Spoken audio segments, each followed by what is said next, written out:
Well, I don't know. I mean, I know that there was legislation that was tabled. I think it was in August. I don't know how far it is from approval yet. There are many, many, many good things there, and we worked with Operation Vulindlela over this period. We are great fans of Operation Vulindlela. We think very, very highly of them. We think that they have the right mandate and the right spirit, and it's taken much longer than I expected. A little bit my concern about South Africa's electricity strategy is that we're still thinking about a lot about it in emergency terms. And what we really need is a clear vision forward, because investors are going to need a clear vision forward. The clearer the vision forward, the faster the investment today. So right now, there's been some liberalizations of generation, and there's been a lot of activity in that little generation of authorization of generation. The system very quickly is going to run against transmission constraints.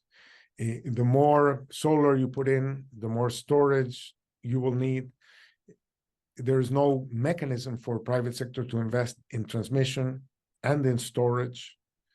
So we think those are investment possibilities going forward.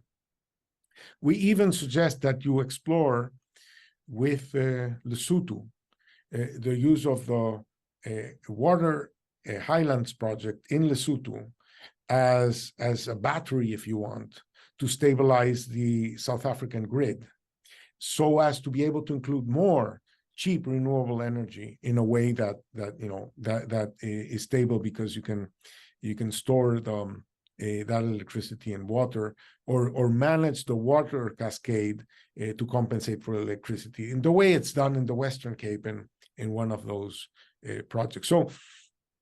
So we would like to see not only sort of like the legislation passed, we want to see the clear rules of a market that is going to facilitate investment and is going to make investment efficient, because there are many efficiencies that have to be exploited in order for the whole thing to work well. So I think, the train is moving in the right direction. I'm eager to see this legislation passed.